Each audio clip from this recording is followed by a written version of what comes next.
And I'm recording it tonight to the cloud too. So yes, it's less work for me to put it everywhere else if you record it as well, because I can just get it from the actual.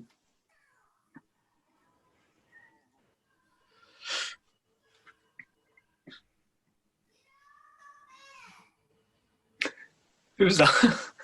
Oh, this is exactly what I was worried about. Quick, 1 minute. That's all right. I had my daughters did the first one too. So I thought that may have been one saw them in the background earlier. So no. Oh no, one of them is definitely asleep. I can't tell you if both are asleep. So oh yeah, a bit of a ninja. no, just wait. You'll be in the same Sorry, soon, John. Well, Arthur No, it's all right. Really. So both my daughters made the appearance in my first video with Tad. I was just like, oh well, what are you gonna do? It's going to be worse on tomorrow night at 8 when we've got Mark, because those two will probably still be awake. No, Daisy's usually down. Dolly is. We'll see. So, okay, let me see. No sugar and no soft drinks all day. Got this new mug for £2. Right, I just gotta put it. Nice mug.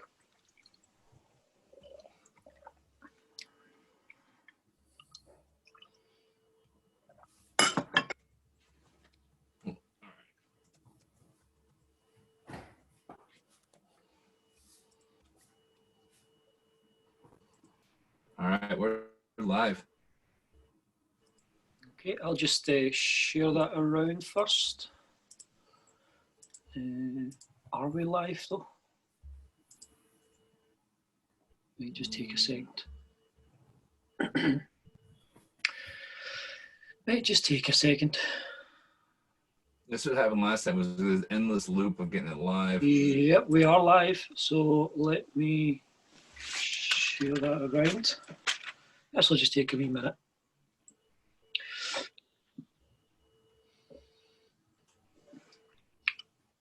It'll take at least a bloody minute. Stupid computer. Right, here we go. I'll do it as myself. Thank you very much. Share that around.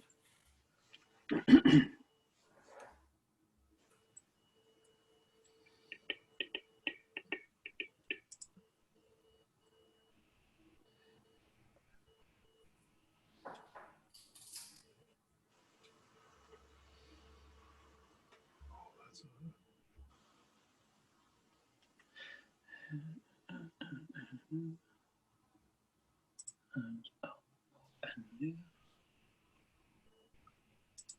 Just post the link to it on the Caps and Pipes Twitter. So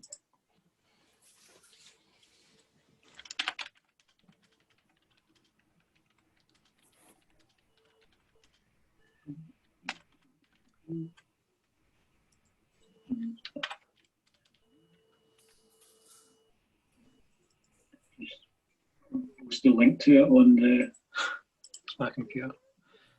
Cool. Yeah, let's just get this started. And okay, that's I've shared it to Twitter as well. So, hello everyone.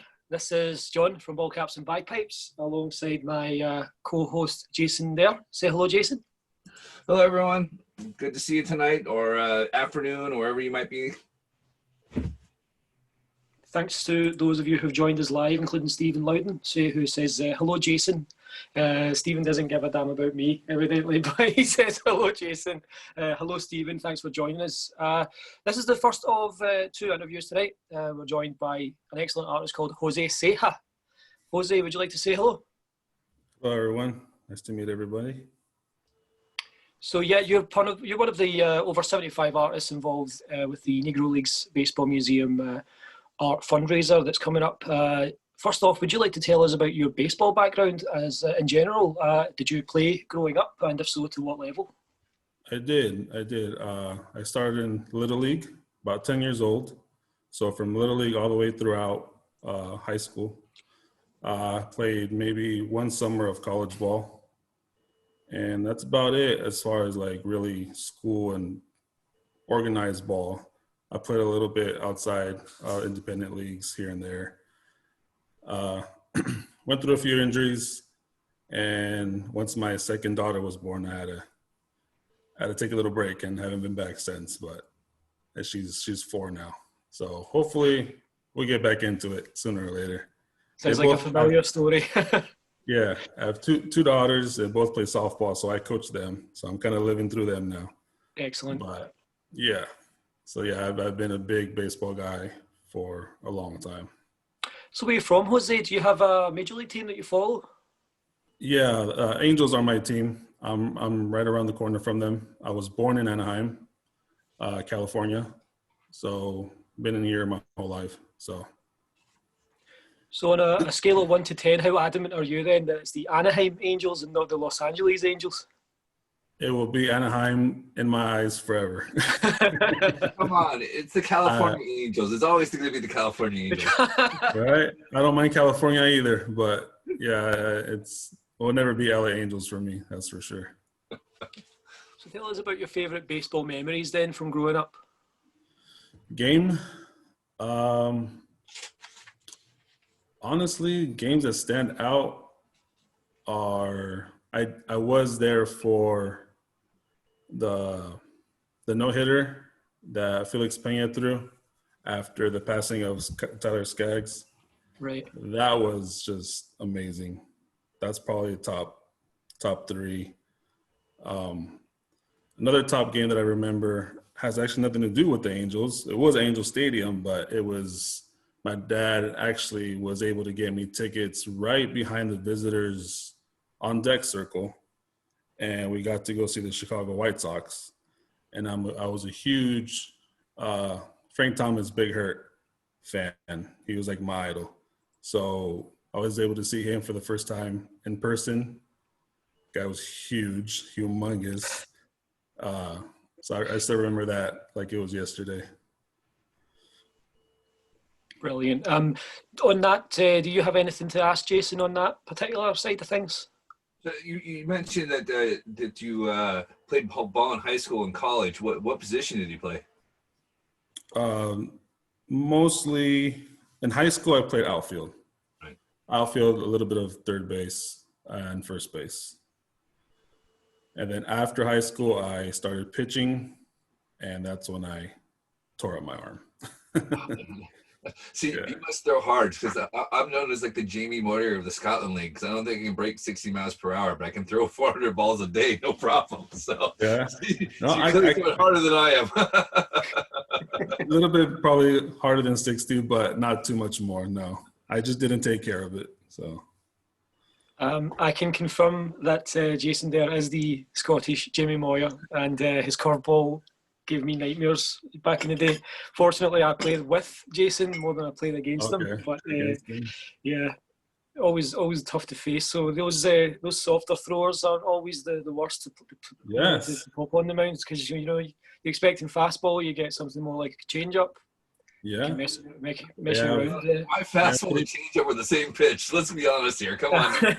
So your fastball was 62. The changeup was 58. Come on. Yeah, we said those guys had 3 pitches. They have a slow ball, slower, and slowest. Yeah, pretty much. Yeah. So did you guys ever get the chance to play at Angel Stadium, like say high school tournaments and like that? Did you guys ever have an opportunity for that? That's still my dream. I was able to go out last Thanksgiving. They had like a canned food drive.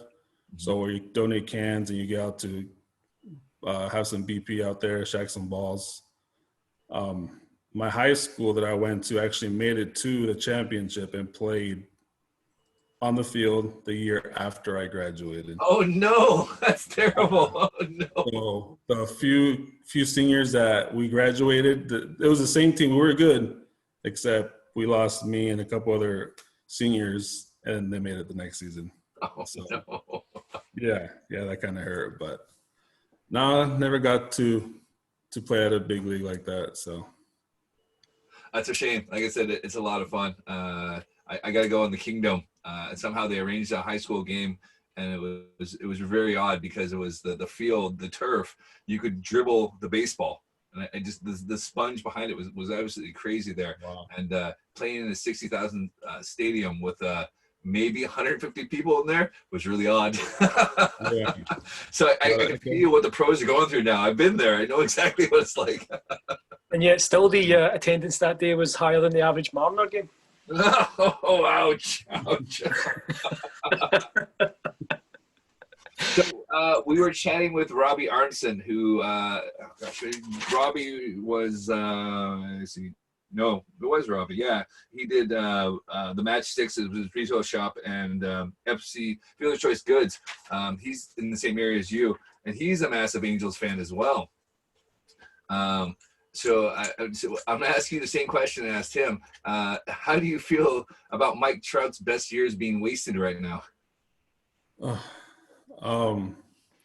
It hurts. I feel for him. Honestly, I'm used to it, I guess I can say. I mean, I wouldn't want him anywhere else, but I do feel for him. I honestly think the coaching staff, besides the manager, that's where we need to upgrade. We haven't upgraded there. We'll change. Ceja was fine. It's everybody behind Ceja that I feel. Front office wise too. I don't know. We don't make the right moves come free agency, trades. We haven't had a decent team in a while. So, and that has nothing to do with the actual players. That's all everybody else. But yeah, it does kind of suck that he's wasting those years, I guess, for championship wise. He's stacking up his stats, that's for sure. Yeah, oh, absolutely. I mean, because I've seen a lot of parallels between him and Ken Griffey Jr. I mean, I grew up in Seattle. I was a huge Griffey fan, and you're like, you got to put a team behind this guy because this guy's amazing. And you're just kind of going, nope, not going to happen this year. It took us a long time to actually get good. So, like, I just see the parallels with Mike Trout and with Ohtani and Rendon. It's like you guys have the hitting. It's just the pitching you're missing still. Right. So, Jose, let's move from Major League Baseball and your fandom to what you do now, which is the baseball artist. You customize baseballs with artwork armed with only a blue ballpoint pen. Yeah. How did that start? I know you only began last year, according to your website, which of course is the baseballartist.com. Talk to us about how you first discovered your love of doing that and how you then turned your passion into the job that it is now. Well, I've drawn my whole life. Since a little kid, I used to draw. I love to draw. I used to be a big baseball card collector. I used to organize my baseball cards in the 8-card pages. And I separated them by team and then by division. So I would draw on one paper, I would draw the logos of each division. And that was like at 10, 12 years old. By then I already had drawing logos pretty decently. So now when I draw logos on baseballs, it's nothing. But it was always with pen. I mean, it was always with pencil, maybe colored pencils. When it came to ink, paint, markers, I stayed away. I never got the same result. So I've drawn my whole life, all through school. It was all art. A couple classes after high school. The one semester I took of college after high school, I tried like graphic design, anything to do with computers and drawing, and it just didn't feel the same. So I always went back to drawing. How this project started, the whole drawing on baseballs, I used to be autograph collector. I go seek autographs. So I always had baseballs in hand. So the weekend, I want to say a couple of days after, I think it was a weekend that Luis Valbuena from the Angels passed. A couple of days after his death, like it hit me hard. I like I said, my Angels are my team, so I follow them religiously. and I always pay attention to the players. And he was one of the biggest. He was the life of the dugout, you could say. So he was a big fan favorite. So when he passed, it hurt. I picked up a baseball, started drawing on it. Luis Valbuena was the first one. I started drawing it, drew his name, sketched him a little bit, his little bat flip he used to do. And then I drew every single logo of every team he played on, which was about 5 or 6 teams he played on during his MLB career. Drew with the pencil, and then, all right, let me try it. Let me try it with the pen. So I went over it with the pen, and it was decent. You know, I showed it around, showed it to my family, put it on my Instagram, my Facebook. People started liking it. Like, you can go somewhere with this. I'm like, you think so? They're like, yeah. I'm like, all right. That's where it started, honestly. And from there on, I just started, I would draw a ball for Angel players and gift it to them. So I would give it to them either autograph signings or before the game if I could get to them. And in return, I would just say, if you can, post it on your social media. That's how it started. And so far, it's been going pretty well. The pandemic kind of hurt me, canceling most of the season. That was my promoting was getting to the players and having them obviously put my ball on their social media, so I couldn't get to them. But I grew close to a couple of them, so I'm in contact with a few of them. Alex Curry from the Angels, she's Angels broadcaster reporter. Got close to her. I gifted her a ball, and she actually reached out to me to do a ball for her of her dogs, and that one turned out pretty well. Yeah, it was kind of nerve-wracking. She's kind of like a celebrity, so I was like my first celebrity, and one of the dogs had passed. It was her dog. So she's like, I want to do one of the dog that passed, and then the 2 other dogs kind of like her brother or sister. I'm like, okay, so 3 dogs on one ball. She's like, yeah. I'm like, okay. And that was my first time doing anything besides a human. So, but honestly, it brought out the best of me. It was a challenge. I took it, and it brought out the best, and it turned out pretty well. But yeah, that's how it all got started. Yeah, I was noticing that. I was, how long does it take you to do one panel? Because I was looking at your website, and you do the 4 different panels of a baseball. So if you're going to do one panel, how long would it take you? Just a rough estimate. I know it would vary from piece to piece.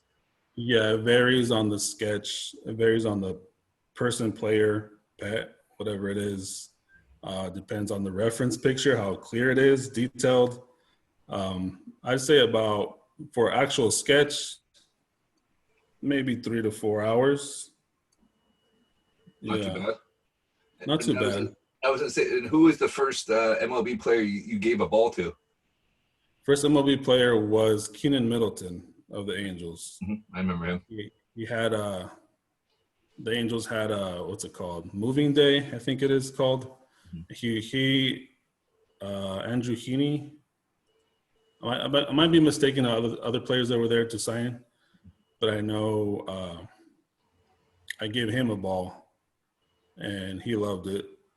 And I've done 3 for him already. But he was the first. Yeah. Sorry, John, I didn't mean to take over the interview. Go jump back in. That's quite all right. That was quite all right. Let's move from your art and what you do to the project, which is the Negro League Art Foundation fundraiser. First off, what do the Negro Leagues mean to you as an American, as a baseball fan, as an artist?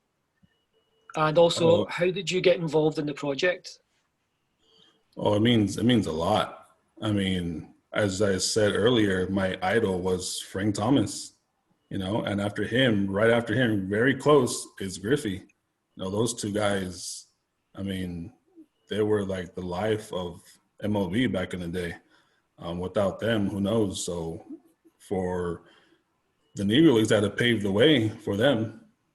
If all that would have happened, who knows? So it means a lot. I I would always be interested. I would find if I like run into a book somewhere about the Negro Leagues, I would pick it up. I was always fascinated about the numbers and stats of those players back then compared to the guys now or the guys in MLB history, and who would actually like be close to like the Mickey Mantles and Babe Ruth of MLB, you know?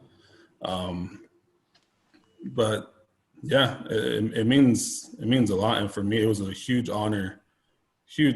I couldn't believe that I would be able to participate in something like this.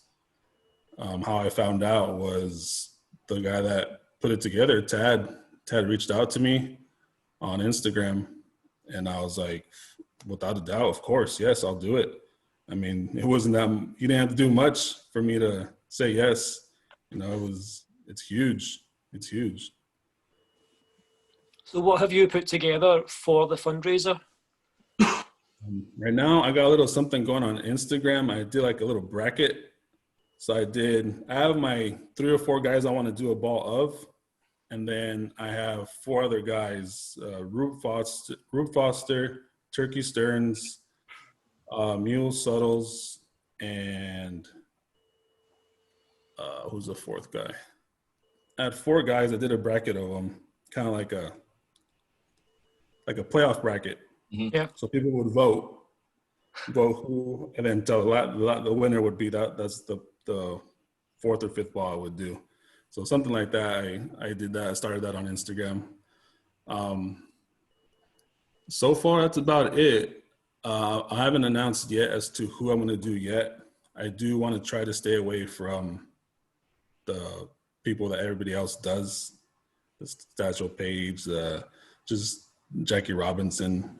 I want to bring out other guys. I read into it. I found some unique stories about these players.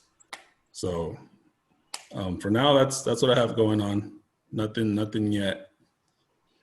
Tad mentioned the same thing. He really started looking into it more and more, and the stories he was finding were really fascinating. He's like, I have to like pull myself away from the computer. He was telling me, it was just like the stories that you hear about these is obviously amazing. And we're only getting a brief glimpse into it now. Yeah, like one of the players I do plan on doing a ball on, I think his name is Willie Wells. He played in the Mexican League a lot, so he got the nickname El Diablo, which means the devil. Right. So to me being Mexican heritage, that meant a lot. So I'll be doing one of him just because of that, and throwing in there El Diablo somewhere there on the ball. So Cool Papa Bell has some crazy stories. That guy, he's famous, but I have to. He's just crazy stories you hear about him. I think Mule Suttles is the one that there's a story about him that he hit like a 600-foot bomb or something. Right. One time. I think it was him or somebody else, like someone big like that, big and strong like that. Yep. His stature. So that'll be fun.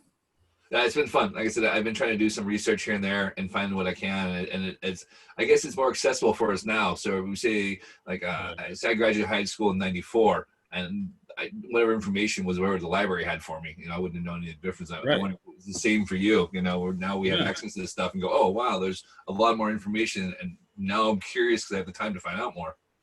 Exactly. Cool. Now, Jose, you brought up your Mexican heritage. What do the Negro Leagues mean to you from that standpoint as being a non-white minority other than a black person? Do you have any kind of a connection to the Negro Leagues and the struggle that they kind of were part of for so long before integration? Well, that's one thing I'm planning on doing some more research on as well, because of my heritage and the Hispanic players. I'm sure they went through a lot. Probably not the same, but I'm sure they went through some discrimination also. But again, they paved the way. The Negro players paved the way for any other Hispanic player. So yeah, it means a lot. Awesome. That's all from me. So, Jason, if you don't have anything else, we'll open some cards. Yep, I'm good. Like I said, we got everything covered. I've got my baseball cards here. So you got a choice of which one you want to open. I've got 87 tops. You got 89 Donruss, 1990 score, 91 Stadium Club, 92 Donruss. I got choices here. 93 was it Leaf Studio. And then if you want to go modern, I've got 2020 Big Leagues. Oh, no, we're going to go old school. Let's go to, what was it, 87 tops? Yeah, 87 tops. Do that. All right. I'll send you the gum. It's still there. I did that. We opened the cards because I do a Wax Facts Wednesday, and I was helping a buddy out, set up a card shop out here. And we had a pack of 81 tops, and I ate the gum. And, yeah, never again. So yeah, I tried it too. And I was like, oh, no. you have to. Yeah, why not? It's stuck to the back of the card. So yeah, it's not coming off. All right, so we'll just go with what we got here and see what we pull.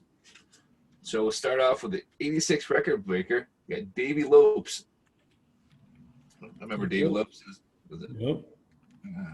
He steals stolen bases. Oh gosh, Cliff Speck of the Braves.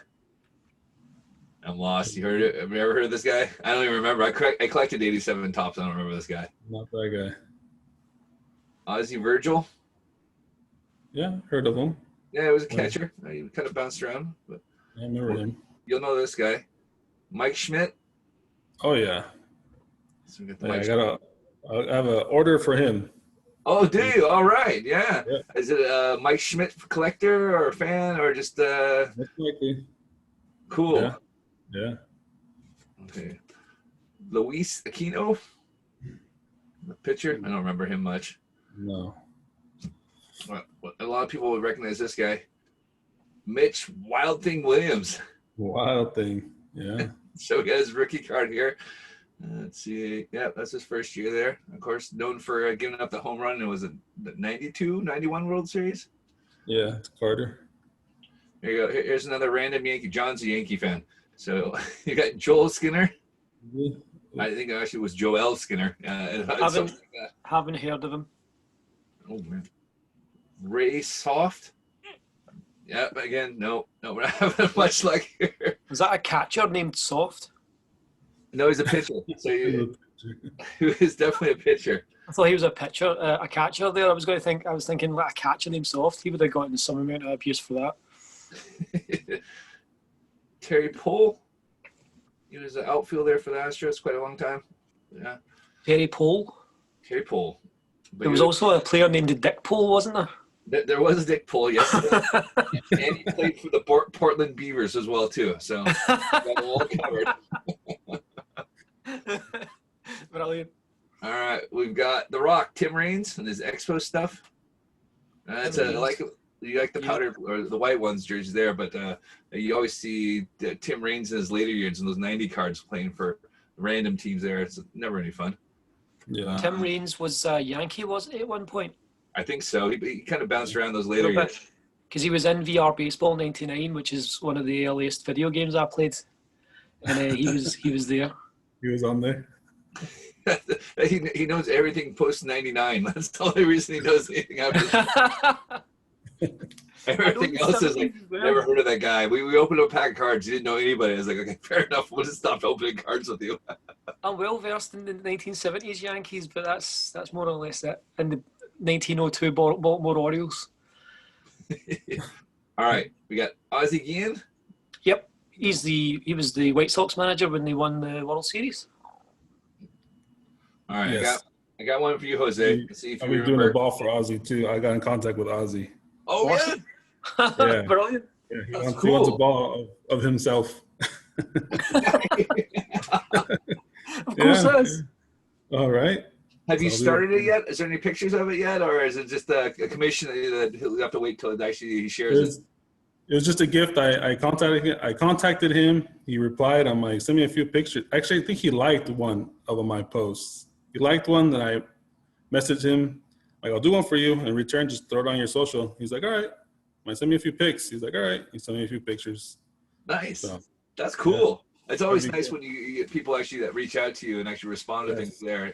That always makes my day. I'm always like, look at this. And everyone's like, who's this guy? He's like, oh, it's like, you don't know him. He was an 80s player. Right. Yeah. I go straight to my dad. My dad knows. Like, all right. I got one person to tell. I've got an angel for you. Jerry Marin. Oh, never heard of him. Wasn't he a coach or something like that? Yeah, I thought it was that. All right, we're down to the last couple cards here. Gino Petralli. Other than just a catcher for the Rangers, I don't really remember him. No luck. No McGuire. No Bonds. We're not having any luck here. Yeah. Tom Niedenfuer. Pitcher. Bill Schroeder. Nice mustache. That's exactly what I was thinking. That was the first thing I thought. He's got a killer mustache. That's a major league mustache right there. But like I said, he's a catcher. You wouldn't even see it until he was at the bat. All right, one of the most all-time famous batting stances, Julio Franco. Oh yeah. He's still playing, isn't he? Probably. Oh yeah, and we'll end up with my gum card, Roger Mason. Don't remember him. No. I can't even read the stats with the gum stuck to the back of him. There you go. So, all right, Jose. Thanks a million for coming on. We had a blast talking with you. Where can everyone find your work? TheBaseballArtist.com. That's my website. You can order there.